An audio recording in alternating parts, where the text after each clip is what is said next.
I told you yesterday, I'm not saying the Knicks are now the favorites in this series, but don't you feel different? All of a sudden, all the talk about being unable to beat them. There is no way they don't belong in the series. This would be the biggest upset in the history of New York sports. I can't even enjoy winning the Pistons series because there's no way they could beat the Boston Celtics. And now it's one game. And I know I feel different. And I'm sure you feel different. And I think the Boston Celtics feel pretty different too, because the Knicks, a team that clearly they're comfortable playing as they're up 20 points in the second quarter, as they are running away with that game. And yes, they played terribly too. A lot of this, there's always two sides of the coin. The Knicks played extremely well down the stretch of this game, not the entire game. Actually didn't play all that well during a lot of the game. But the Celtics, who are so reliant on their three, break an all-time record and shoot 63s, they missed 45 three-pointers. And when people complain about the NBA today, that could be why, because the defending champs came out with a 20-point lead and hardly did anything else but take threes the entire second half. But this New York team finds a way to come back. I mean, who thought this game wasn't over in the second quarter the way that was going? Who didn't think the second half, that third quarter, wasn't going to be the ugliest, most depressing? Let's go watch something else. Let's go watch the Yankees blow a game. Let's do anything else but watch this disastrous second half where the Knicks are going to get embarrassed yet again by the Boston Celtics. And instead, this entire team and every single one of them played a role. And we talk so much about, other than Brunson, and we talk so much about I wish we had Randall, and I wish we had this one, and I wish we had that one, and if only we still had this one, and the depth and the bench. This starting five, mainly, but this team, every single player had a role in this remarkable comeback. And watching what they did as they stormed back in the second half, as you see OG Anunoby hitting countless big threes, as you see Mikal Bridges, who I can't talk about enough. I mean, you take these two back-to-back performances, I'm not kidding. Every pick they gave up was worth how he played in that overtime. And from his defensive effort to even a big corner three to the rebound going out of bounds that leads to the dunk by Anunoby. Like Anunoby's offense, his defense, even Hart, who had a terrible game shooting the basketball, which is nothing new, but his ability to just make plays, get rebounds. I mean, if you think about it, listen to this. Now, this is what the Knick haters are going to say. This is what the people are going to tell you, that there are still crazy mismatches and things that went terribly wrong for the Knicks. If you could imagine that the New York Knicks were to be out-rebounded in this game, to have Karl Anthony Towns, who I talk so much about needing to be that second guy offensively, be the main reason. I talked all yesterday about getting him the ball and running the offense through him at times was going to be so important and so key to this series, and something the coach was going to have to rely on. The time when they actually did it in the second quarter and allowed Karl Anthony Towns he got big time matchup favorites, and he was on the smaller defender, and they tried to work the ball down to him down low. Everything I wanted, everything we've been talking about, and it was the cause of the reason they lost the entire second quarter and were down 20 points, as he could not get a shot off, as he kept getting rejected at the rim, as he missed every single shot. So they got out-rebounded and gave up way too many offensive rebounds and second chance points. 19 offensive rebounds from the Boston Celtics. Karl Anthony Towns scores 14 points. They give up 19 offensive rebounds and get out rebound completely in the game. They shoot 54% from the free throw line. 54%. And really the hack of Mitch is what changed the game. The Knicks were playing a competitive first half, a competitive first quarter. They were a little sloppy with the basketball. It felt like there was a real stretch there of like 4 or 5 straight possessions. I think it started with the lazy behind the back pass from Jalen Brunson, and then there were, attempts to catch a cutting Mitch Robinson, which was complete failure. A couple of bad throws out of bounds, missed dribbles. Like, there was a bunch of turnovers early in this game. They missed too many free throws. Campaign, we don't talk about the bench. Campaign, you can't come in and miss 2 free throws.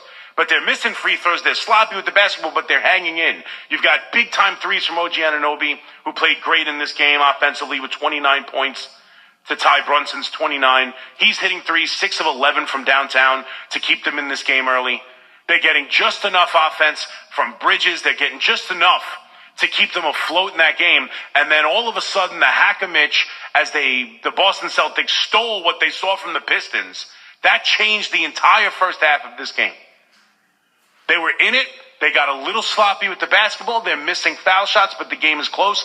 And then because of foul trouble, you get the third, I think his third foul was an offensive foul from Karl Anthony Towns, who could not buy a basket, who was trying, at least he didn't disappear. Like, he did call for the ball. They did work the ball to him. We did see those adjustments. It just wasn't working. And then, of course, as it's not working, the Celtics are building their lead. Then Mitchell Robinson has to come in because the third foul on Karl Anthony Towns. And they start hacking him, and he's missing every single foul shot as he is 3 of 10 from the line. 3 of 10. And I understand that we can get all mad about that strategy and we can hate it and whatever else. I'm sorry. Mitchell Robinson has to be able to shoot better than 30% from the free throw line. And he's a liability on the floor. And you actually saw Precious Achiuwa for 5 minutes in this game because you had to put somebody else out there with Karl Anthony Towns in foul trouble. But what you get in the second half and that run, and it starts with OG Anunoby in the third quarter, hitting all those big shots, big threes, getting to the basket, getting to the rim, and then, of course, Mr. Clutch himself with a bunch of big threes down the stretch. And as they're starting to get back into this game, watching the Celtics, and that's part of it too. I know they played poorly, right? And that's what you're going to hear. Hey, listen, you got lucky to get one. The Celtics played terribly in that game. They're not going to be like that. I understand that, but watching this, and now obviously the injury to Kristaps Porzingis, or should I say the illness, rather, to Kristaps Porzingis is an issue. We'll see if he can play in game 2. It certainly hurt them in this game, no doubt. But you watched it. It felt as if the Knicks were taking control of the game and the Celtics had no answers. I wasn't sure we were ever going to see that. I was fairly confident that the Knicks could make a series of this. I don't know about winning it.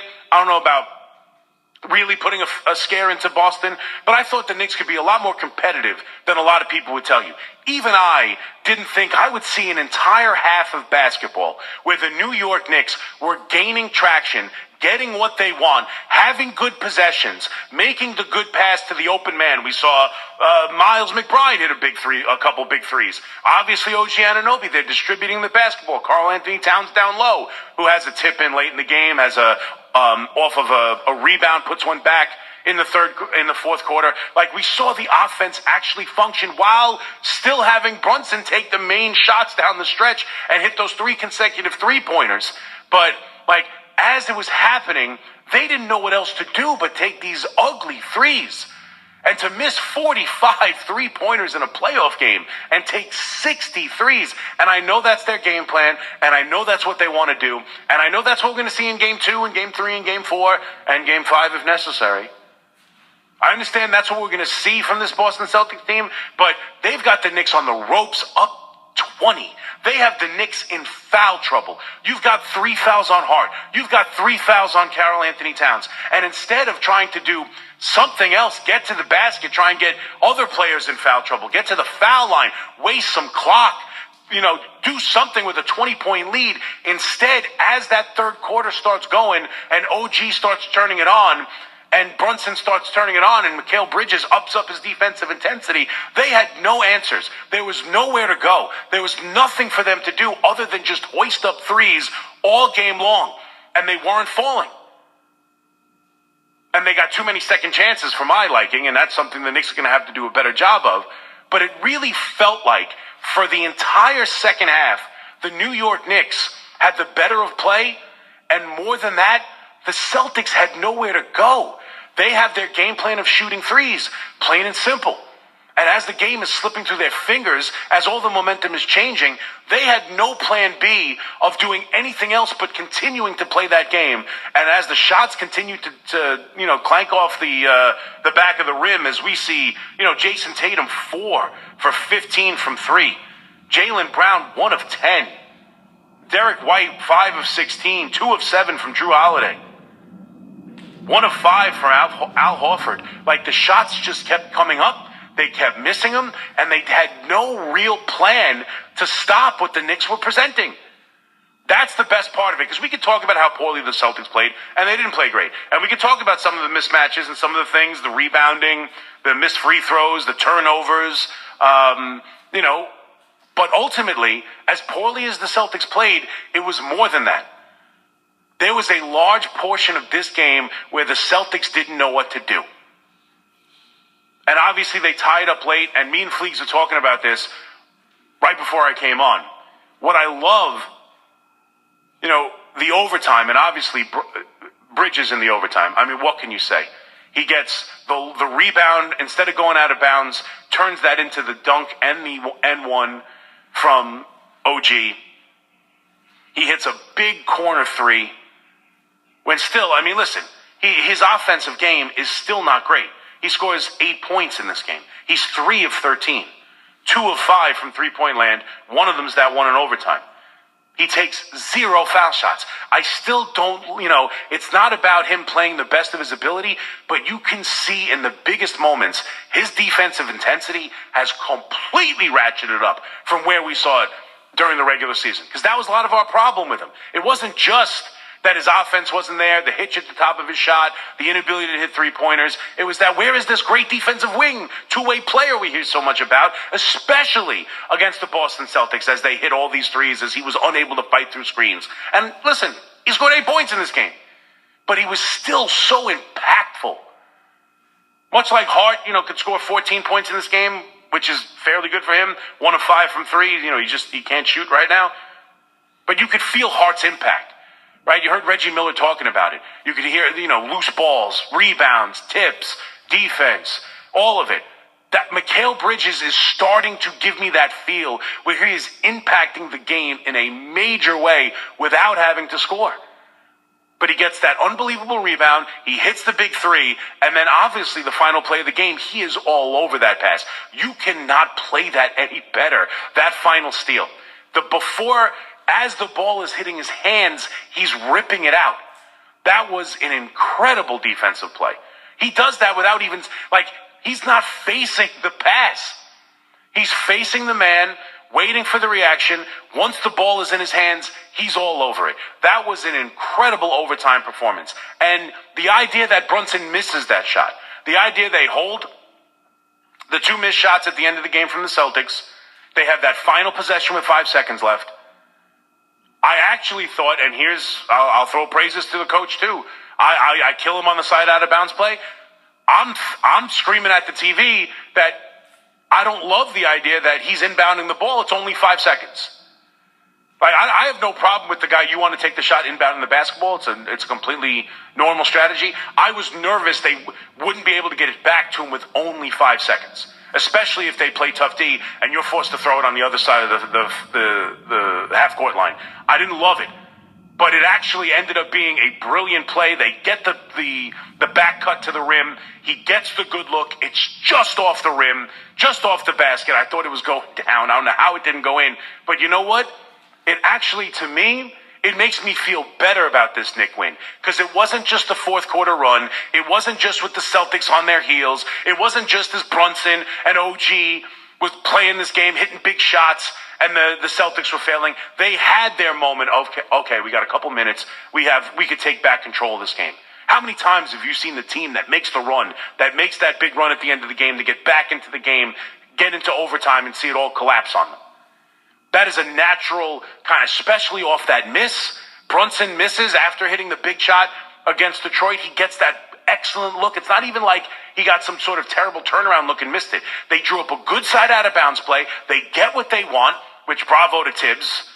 He gets the cut back to the basket. He gets the good look at the rim. He gets the layup over a defender. But still, that's a basket that he hits. That's a very high percentage shot for Brunson. It goes off the rim, and I know what you're thinking. I know what I'm thinking. I already spoke to Fleegs about it. We're all thinking, that's it. That's the game. The Celtics are too damn good. They're going to hit some threes. I am not very confident going into overtime, despite how the fourth quarter and really the entire second half went. I'm not. And to still go and continue the dominance, and to still see the Celtics have no real offensive game plan, but attempt to get good looks from three.